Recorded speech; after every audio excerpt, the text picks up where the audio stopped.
yow yaa nekkoon le coordonnateur du pôle de la majorité au dialogue national wala au dialogue national. Coordonnateur de la commission loolu laa bëggoon préciser. En fait majorité bi dafay am un coordonnateur général. Donc il s'agit de Ayib Daffé qui est le secrétaire général du parti et président du groupe parlementaire à l'Assemblée. Maintenant dafa am ñetti commission comme ni nga ko gisee woon donc commission démocratie liberté et droits humains nga xam ne amoon na 15 points yu ñu fa waroon waxtaanee. foofu laa nekkoon coordonnateur du pôle de la des droits humains. Oui. Comme par hasard la commission où il y a eu 26% d'accord. waay dinañ ci ñëw c'est triste hein. mooy commission bi gënoon tàng c'est normal parce que c'est des sujets yu difficiles comme ay rationalisation des partis politiques financement des partis politiques les cumuls de fonctions les articles 80 et suivants donc c'était une commission très stratégique du point de vue politique. Mais justement xam nga li bizarre. mooy commission boobu nga nekkoon le coordonnateur du pôle de la majorité. moo waroon nekk commission bi waroon enregistrer 100% de points d'accord xam nga lu tax. da ngeen def presque 5 ans di dénoncer les atteintes à la liberté di dénoncer les emprisonnements. di dénoncer les mandats de dépôt que l'on distribue comme des sandwichs comme ni ko mon grand Alioune Ndiaye doon waxee. ngeen def 3 ans yoo xam ne jàpp ngeen ne vous avez été victime de nombreuses entraves à la liberté. Vous venez au pouvoir il y a un dialogue national initié par le chef de l'État. On veut améliorer le cadre de la gouvernance et de l'État de droit. On veut mettre un terme à ces entraves à la liberté des individus et des partis politiques et des associations. Et puis, il y a de la rétractation de la part de PASTEF. Cette rétractation, bi bu ñu ko xoolee mën nañ ne duñu bett parce que au vu de ce que vous êtes en train de dérouler actuellement comme politique pénale, surtout concernant les personnes coupables de délits d'opinion, c'est quand même regrettable, hein? Mais Maïmouna balaa may ñëw ci loolu xam nga en réalité dialogue bi ko président di initier mënoon na ñëw am agenda am ne ay points yi moo ko intéressé. Président de la République bi ñu defaree les termes de référence daf ko yónnee à 191 organisations et personnalités moo xam parti politique moo xam société civile la moo xam organisation religieuse etc.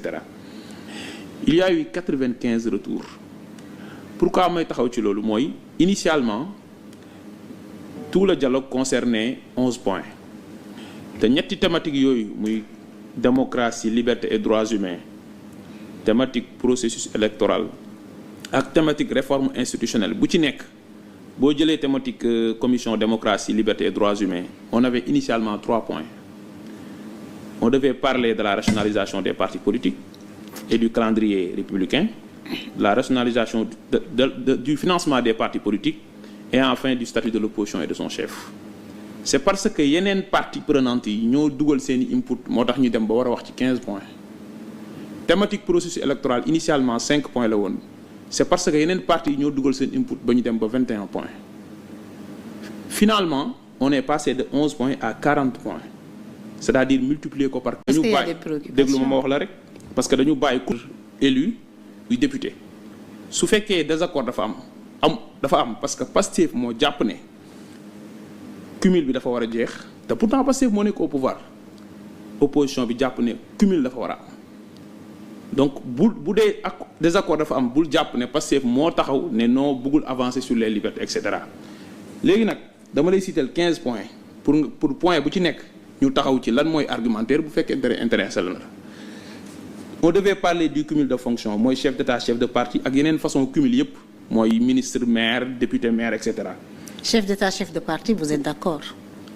ñun ñoo ko wax d'abord kan la arrangé tey voilà parce que ñun tey le président de la République n'est pas le président de Pastef.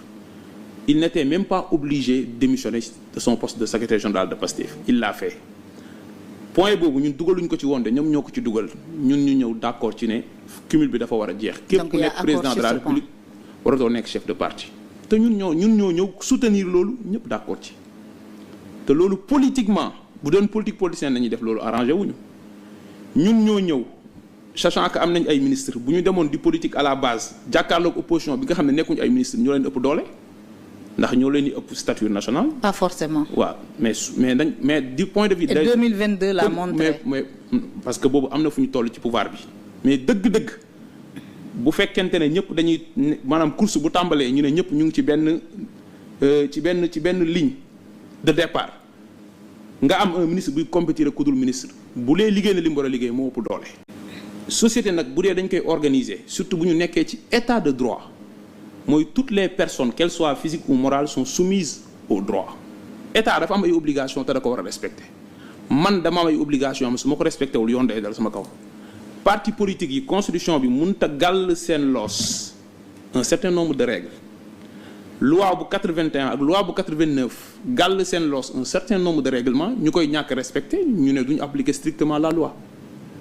point boobu su amee désaccord parce que opposition bi dafa jàpp ne bu ñu changé waatee le dispositif ou le cadre légal dañu leen war a may période de régularisation de 12 mois ñun ñu ne leen loolu mënut a nekk parce que yoon bu ñu koy appliqué nañ ko appliqué te bañ a par loo. est-ce que foofu dafa am régression sur les libertés parce que ñun ak ñoom ñëpp d'accord nañ sur le principe de la rationalisation et d'ailleurs ñun ñëpp d'accord nañ ci bu ñu ko waree def ci loi bu bees. parce que avant loi dañu war a appliquer d'abord la loi qui est là mais bu ñu waree changer le cadre légal ñun d'accord nañ ci ne képp kuy créer parti politique war nga am un certain nombre de parrainages dans au moins 7 régions. d'accord nañ ci ne da nga war a am un nombre minimal d'adhérents da nga war a am siège social bu effectif mais da nga war a compétir ci élection yi. parce que parti politique ta vocation première mooy nga dem participer ci élection mais ku créer parti politique pendant 10 ans participer woo ci benn élection. est-ce que dafa war a continuer di am existence légale nous sommes tous d'accord sur la nécessité d'assainir le système partisan au Sénégal donc loolu ay avancées la beneen bi mooy. da nga mais la loi xam nga dama fi invité Pierre Ahmed Ba.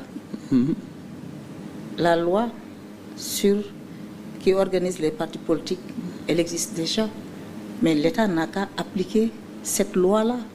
Et mettre de côté toutes les organisations politiques qui ne sont pas conformes. Pourquoi demaat di bëgg voter waat une loi sur la rationalisation des partis politiques avec les risques que ñu restreindre la liberté d'association? Non, xam nga yow déjà li nga dafa contradictoire bu fekkente ne xam nga liberté d'association c'est pas une liberté absolue. Liberté boo gis liberté d'entreprendre c'est une liberté. ay ñaata entreprise le tribunal di prononcer leur liquidation am na est-ce que c'est une entrave à la liberté d'entreprise ou la liberté d'entreprendre la liberté de mouvement am na chantier bu amoon fi état bi tabax mun na baare tali bi ne la fële ngay jaar liberté boo gis dañu koy encadrer dans une démocratie. On est d'accord. On est tous d'accord donc parti politique yi lan moo leen may liberté d'association constitution bi même constitution boobu moo leen da ngeen am devoir def nangam. waaw nañu appliquer loi bi léegi nag. lu ñuy voté waat loi. waaw lu tax ñu war a dem vers un nouveau cadre légal mooy il faut que nga nangu ne mbir mi dafa évoluer d'abord boo jëlee dispositions yi jëm ci obligation parti politique dafa nekk dans beaucoup de textes qui sont épars il faut que ñu rapatrier l'ensemble des règles applicables aux partis politiques ci benn corpus juridique pour mu am lisibilité dans le champ loolu mooy benn deuxième bi mooy. une loi de 1981 ci contexte boo xam ne jàkka jaa ngi nii ku mën a nodd na nga nodd bokkul ak tey exigence yu suñu système démocratique laaj loolu moo tax loi bi dafa obsolète il faut que ñu xoolaat ko loolu ñëpp ci d'accord parce que tey ñun ñëpp xam nañ ne bu élection jotee dañuy naan parti politique yeeg coalition de partis politiques yeeg indépendants yi yéen ñëpp vous êtes sur la même ligne de départ dañ leen di laaj parrainage te yéenay tolloo parrainage bi ñu leen di laaj mais mu ne loolu est-ce que yoon la du yoon. parce que parti politique yi depuis constitution 2016 dañu gàll seen loos ne ñoom dañu war a participer à la formation des citoyens dañu gàll seen loos ne ñoom parti politique yi dañu am devoir u participer à la gestion des affaires publiques mais à la promotion de la participation des citoyens à la vie nationale ñooñu mënuñ fi nekk di animer démocratie 10 ans 15 ans 20 ans benn nit élection jot mu jugee fële ne indépendant la nga laaj leen parrainage laaj ko même nombre. Si on applique le parrainage a priori aux partis politiques dès leur création ñu jouer seen rôle à la fin de chaque année ñu def seen rapport d'activité ñu publier seen compte ñu déposer seen compte financier un commissaire au compte certifié ko partis politiques yooyu dañu am droit jot li ñuy wax le financement public xam nga ñun ñoo nekk au pouvoir mënoon nañu ne ñun mun nañu utiliser yeneen levier am xaalis mais pour un jeu équitable ñun ñoo ñëw proposer l'introduction du financement public des partis politiques sous réserve de déterminer des critères d'éligibilité. Opposition bi d'accord ci initié wu leen fii le financement des non partis politiques. dugal ko ci loi bi. depuis Mohamed Mbodj dañ ko moom. El Hadj Mbodj njëkk a wax. dama ni la El Hadj Mbodj joxoon nañ ko fi une commission pour réfléchir sur le financement des partis politiques. Il a livré ses conclusions, elles n'ont jamais été appliquées. Nous avons exploité tous ces documents, effectivement, et nous savons que c'est une vieille doléance. Nangul ñu le mérite ñun ñooy première partie au pouvoir bu ñëw accepter loolu proposer ne dañ ko war a def ba opposition bi xam ne da leen arrange ñu def ko. C'est pour le moment un vœu pieux. Non, pas un vœu pieux, une conclusion consensuelle du dialogue. Et le président s'est engagé à appliquer attendons la matérialisation et la mise en œuvre de cette réforme-là. Parce que El Hadj Mbodj, je pense que c'est depuis. Mais mësuñ ko légiférer tant que légiférer wuñ mënuñ ko def ñun ñoo pare pour légiférer. waaw d'accord. nañu xaar Macky Sall génn na fi def na fi voté na fi référendum statut du chef de l'opposition dem ba defar projet de loi bi ça n'a jamais été mis en œuvre. loolu beneen débat la. voilà loolu beneen débat la mën nañ ci dugg mais li mu bëgg a wax ne maanaam bu amee ay avancées démocratiques yi war a am en vertu de ce dialogue c'est parce que ñun ñoo ko.